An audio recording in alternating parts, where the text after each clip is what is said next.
Salut à tous, vous êtes sur Génie Télé, c'est Quintet numéro 114. Quintet, les bons coups du Quintet sur le net. Ce mercredi, c'est à Marseille que se dispute notre Quintet Plus sur l'hippodrome de Pont-de-Vivo avec la 9e épreuve du Grand National du Trot. Et pour étudier cette épreuve, j'ai tout d'abord à mes côtés Jean-Baptiste Pigalle. Salut, ça va bien ? Oui, bonjour Patrick, bonjour Nicolas, bonjour à tous, ça va très bien. Et donc également Nicolas Labourras. Oui, salut Patrick, avec un quintet qui a lieu à Marseille et puis qui va être étudié par deux supporters du PSG. Oui, il n'y a bien que vous deux. Hein. Les deux derniers. C'est pas grave, il en reste encore. Ils sont combien actuellement le PSG? 14e, 13e 13e, c'est un bon classement. Avec un point d'avance sur l'OM, on tient à le signaler, voilà. Nous en sommes très fiers. On est parti pour l'étude de ce quintet avec le numéro 1, l'Âge d'Or. Alors Jean-Baptiste, il a gagné au mois de juillet à Cagnes, mais depuis ses performances sont très moyennes. C'est un cheval intermittent, c'est le moins riche du lot. En plus, de temps en temps, il commet des fautes dans ces conditions. Je ne lui vois qu'une chance secondaire. Nicolas. Oui, je crois qu'il est barré par pas mal d'adversaires dans cette course, donc je l'ai écarté. Le 2, c'est Joncus Braque, un concurrent relativement régulier, même très régulier, mon petit Nicolas. Oui, surtout à Marseille. Il a couru 8 fois à Marseille. Il est à chaque fois dans les 5 premiers. Enfin, Marseille-Vivo, hein, j'entends, parce qu'il y a Marseille-Borélé aussi. Mais sûr. Vivo, c'est une piste qui lui plaît. Donc, pourquoi pas. Mais enfin, l'opposition étant sérieuse, je ne l'ai pas retenu. Il a tout de même 10 ans. Oui, c'est ça. Son entraîneur utilise les dernières cartouches. Dans ces conditions, il affronte un petit peu il profite de tous les engagements qui se présentent à lui, y compris celui-ci, dans lequel il affronte tout de même un lot assez relevé pour lui. Même s'il sera déféré des 4, c'est comme ça qu'il a obtenu ses meilleurs résultats. Ça me paraît pas évident. Le 3, Canter Speed, qui vient de prouver sa forme au trot monté. Cheval brave, qui en plus apprécie cet hippodrome. On l'a vu bien courir au mois de juillet sur cette piste, sur le même parcours. Maintenant, Yannick Alain-Briand a fait appel à Stéphane Cinglant pour le driver. Alors c'est un cheval sérieux qui peut accrocher une 4-5e place, pas mieux peut-être. Nicolas. Oui, Stéphane Cinglant est un bon driver dans le sud, il faut le savoir. Donc c'est un pensionnaire de Yannick Alain-Briand. Il en a 3 dans cette course. J'ai retenu les 3. Je ne me suis pas posé de questions. Et donc ce cheval-là avait au mois de juillet battu Camérique, que j'ai également retenu. Donc j'ai gardé une certaine logique dans mes pronos et je l'ai retenu. Vous êtes très logique, Nicolas, tout le monde le sait. Allez, le 4, c'est Cando de Laron. Alors lui, il a seulement à son actif récemment une petite victoire dans un réclamé à Villeréal au mois d'août, mais vraiment, c'est pas terrible. Il battait Jus de Fruits, Jus de Fruits qui court ici avec une non-chance, et lui, il a une non-chance aussi. JB. Voilà, c'est ça. Disons simplement que si ce Kendo de Laron fait l'arrivée, il n'y aura sans doute pas de gagnant au tirelire et les rapports seront conséquents. Mais à mon avis, cela ne se produira pas. Allez, le 5, c'est Camérique. Alors 2 succès et une 2e place lors de ses 3 dernières tentatives. Cheval en forme, extrêmement régulier, qui se plaît à Vivo. J'ai eu son driver en ligne, Jean-Christophe Sorel, qui est assez confiant. Plutôt pour une place, il craint Lobby et Narval des Cajoles, dont nous évoquerons les cas un peu plus tard. Nicolas. Oui, Jean-Christophe Sorel, un des bons drivers du Sud également.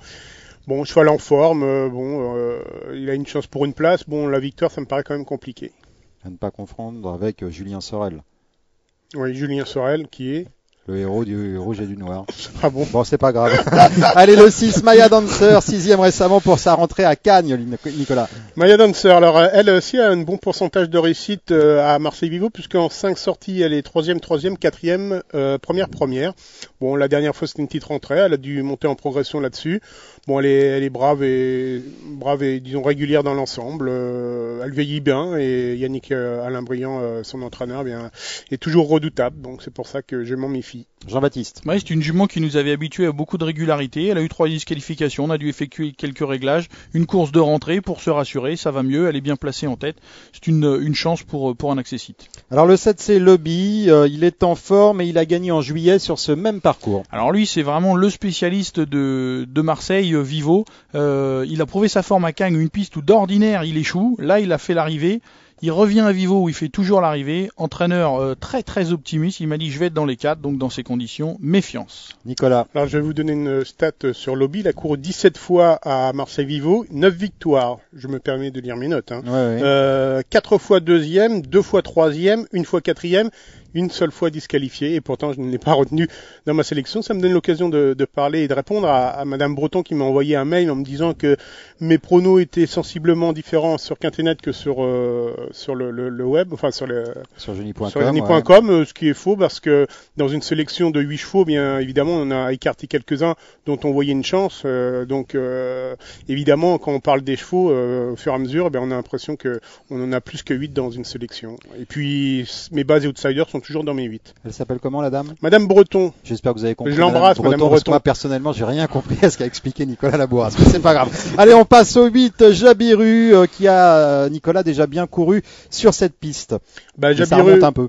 Ouais, ça remonte, il a couru 2 fois, 3e et 4e, et pourtant il en a couru 142 des courses. Alors vous voyez, c'est un brave cheval, un vieux tonton qui donne le meilleur de lui-même, mais qui est quand même barré en valeur intrinsèque par certains de ses adversaires. Jean-Baptiste. C'est un cheval que j'ai toujours bien aimé du temps déjà où il était entraîné par Gérard Delaunay.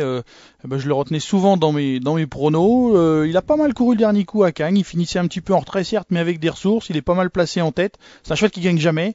Donc pour la première place on oublie, d'autant qu'il me paraît barré. Mais pour un accessite 4-5e, c'est pas impossible.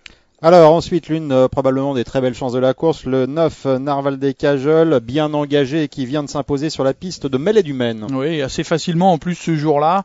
Jean-Michel Bazir effectue le déplacement uniquement pour lui. L'engagement est intéressant, difficile de faire fi de ses chances. Nicolas. Oui, c'est sûrement un cheval en retard de gain qui a fait une rentrée tardive cette année et qui a tout de suite montré qu'il était en forme, bien engagé, bien évidemment. Un cheval très trotteur qui ne fait quasiment jamais de faute. On est obligé de le retenir très haut. C'est ce que j'ai fait. Ça va être le favori de la France entière. Il sera sûrement écrasé d'argent, peut-être à égalité. On passe au 10, Jus de Fruits. Alors un cheval qui a beaucoup couru au cours de sa carrière, il a 10 ans. On pourrait dire qu'il est rincé, mais avec un nom comme ça, Jus de Fruits, on va dire plutôt qu'il a été bien pressé. Ça, il a couru plus d'une centaine de fois. Il n'y a que Cauchemar dans la course qui le bat au niveau du nombre de courses. Mais Jus de Fruits, il est un petit peu sur le déclin, même beaucoup. Jean-Baptiste. On a dit énormément de bien de Kendo de Laron tout à l'heure, en disant de lui qu'il n'avait aucune espèce de chance. Comme Kendo de Laron a battu Jus de Fruits, je vais essayer d'être aussi logique que Nicolas et donc de l'interdire. Eh bien voilà, on a étudié les 10 concurrents qui auront l'avantage de s'élancer en tête dans cette 9e épreuve du jeu NT. Une petite page de publicité.